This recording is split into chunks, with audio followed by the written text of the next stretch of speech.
These next two scriptures we want to look at, these next two statements from the cross, kind of have a correlation to them. When Jesus was hanging there on the cross, he happened to look out, or he was looking out over the crowd, and he saw his mother standing there, and along with her was the only disciple that's mentioned in the entire Gospels of having being there at the crucifixion, and it's his good friend John. And he sees his mother and he says, "Dear woman, here is your son." And he looks at John and says, "Here is your mother." Now, this is an interesting statement considering several years before, or a couple of years before, Jesus is ministering, and there's a group of people at a house, and someone comes to him and says, "Hey, your mother and your brothers are outside," and they couldn't get in because of the crowd of people. And Jesus asks this question, "Who is my mother and brothers?" And he looks around at his followers and he says, "You who are doing the will of my Father, you are the mother, our mother and fathers." And it's quite a contrast the way that he kind of treated his mother a little bit.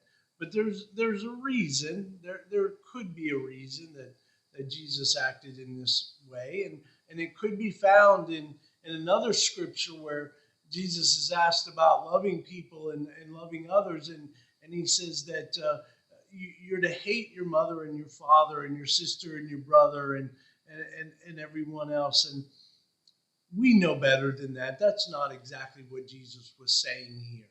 What he was saying here is the love of the Father should be so much higher than the love for anyone else. That's all Jesus was saying there. He was not giving us a reason to hate anyone. Now, what Jesus was really doing here at the cross when he tells his mother, "This is your son," and looks at John and said, "This is your mother," is he's taking care of a Jewish tradition, really a Jewish law.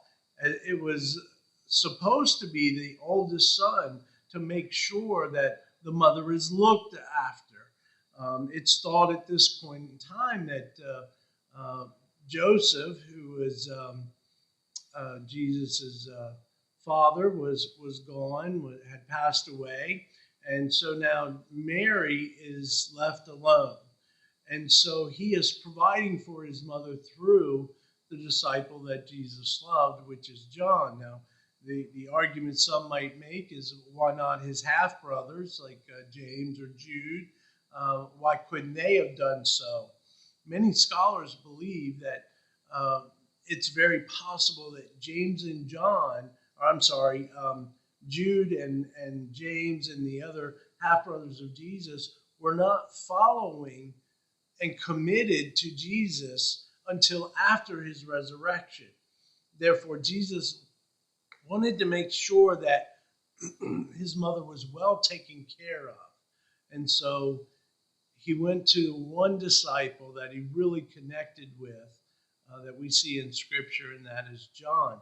The other scripture that, or the other statement that is made that kind of correlates with something that I'm going to hit on in a moment is Jesus cries out from the cross, "I thirst."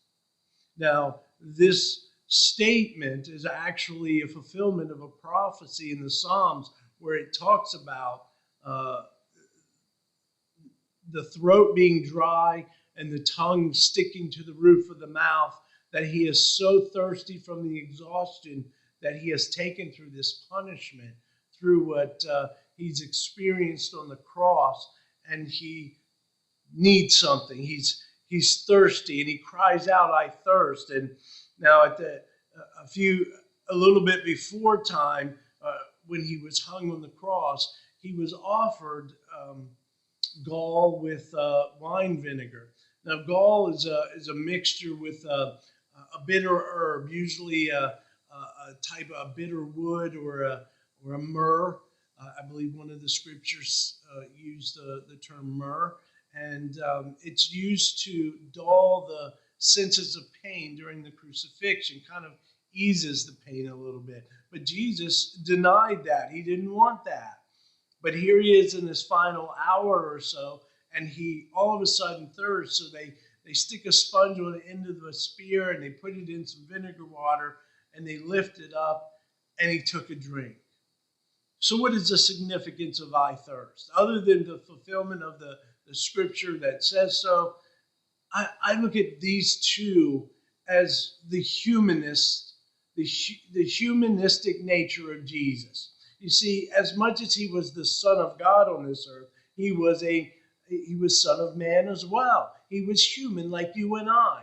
He experienced everything. He experienced every emotion, every hurt, every pain, everything that you have dealt with in your life, Jesus dealt with in his life. And we see that all throughout Scripture, that Jesus wept, he cried, he hurt, and he had compassion for people. He showed those raw emotions. And I believe that simply when he says, I thirst, he was thirsty. He was feeling that.